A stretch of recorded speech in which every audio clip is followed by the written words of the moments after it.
3 players with 20-plus points, and then also 3 players who had double-doubles. When you have that type of production from 4 different players, what does that say about the kind of well-roundedness of this team? I mean, right now, I mean, that's incredible, and that just shows like what we're capable of. For me right now, it's giving up 36 points in 11 minutes. So that's what we've got to figure out. You know, I haven't been here when we've been up 31 points.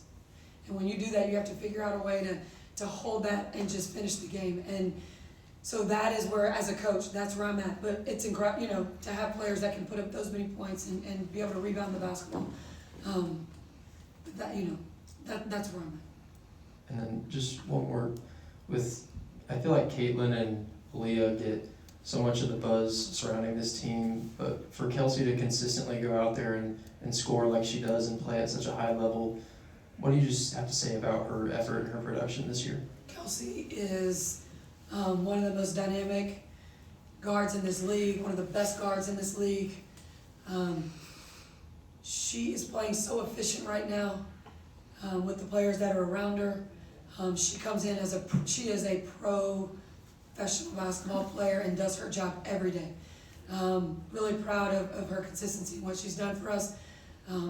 But yeah, just a dynamic guard that can get downhill, create, and then, you know, finish at the rim, kick to shooters. Like, she just collapses the defense. Matt and Chloe.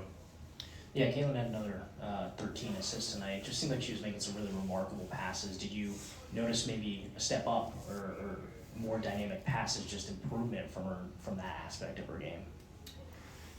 Yeah, I don't know if it's more dynamic or more. I think she just does what she does.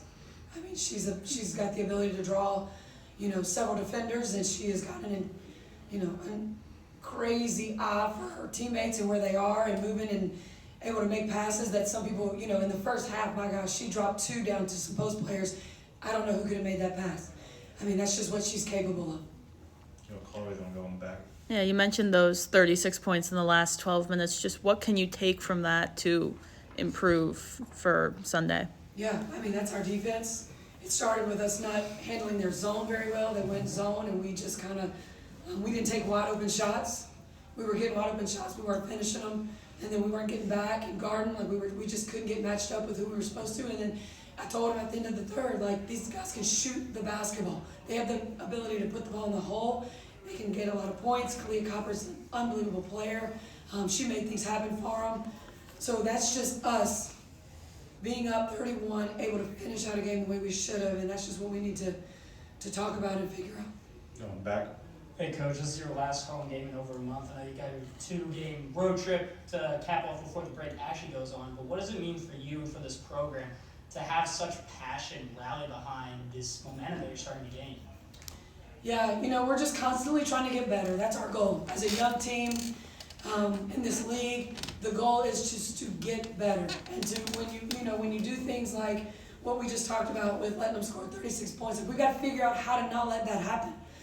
I mean, we haven't been in this position where we were up 31, but you can't let that kind of lead go. Especially, I mean, they cut it to 6. I mean, that's just unacceptable. So we have to figure out how that happened and not let that happen again. Kelsey.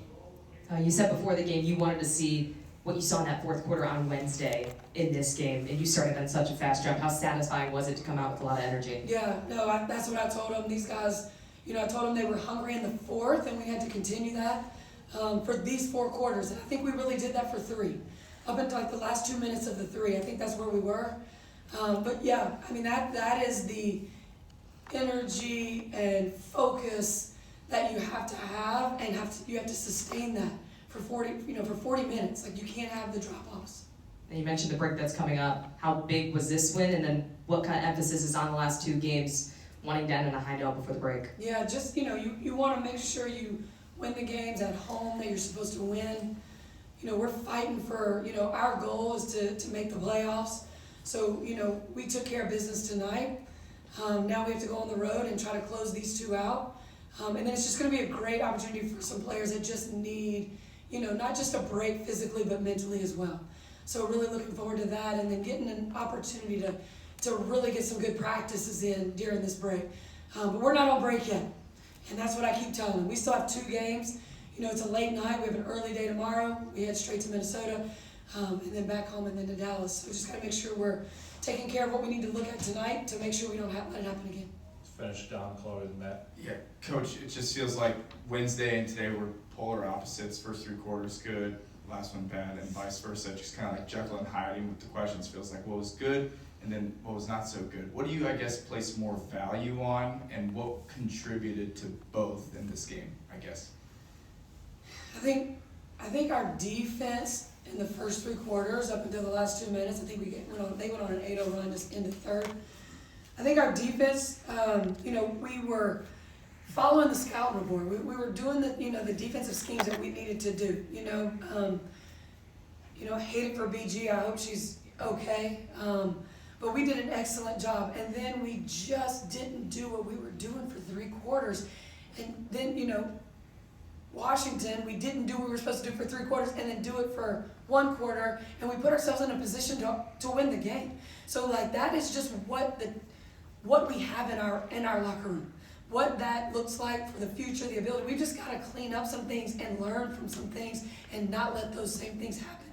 We're the youngest experienced team in the league, like by far. Like, we've got to not have those lapses, that are letting people get back within 6. That just can't happen. Chloe, and Matt. Yeah, Christy Wallace didn't play at all tonight. Was there any kind of little injury, or was it just a coach's decision? No, it was just how things were playing out and just what we felt. Matt. Yeah, Lexi may not have made a shot tonight, but it seemed like in the first quarter, first half, she came out with a lot of energy, I guess. How responsible is she for having such a good first half? Lexi, just like I said, whenever I have the opportunity to talk about her, she is going to give you deflection. She's going to guard the best player on the court. She's going to try to take charges. She just does what we're asking her to do, and that, she's filling a role and she's doing a great job with it. I actually didn't even realize she didn't make a shot. I hadn't really looked at the stat sheet because I'm still, coming within 6. So, but I think she took some good shots, and she has to continue to take those good shots. She's also does a great job of when she dribble penetrates, she's got to find open shooters, and when she gets to the rim, she's got to finish or draw fouls. She's just active and aggressive, and that's always going to, benefit when you're that, instead of not being on the aggressive side. Thank you, everybody. Thank you.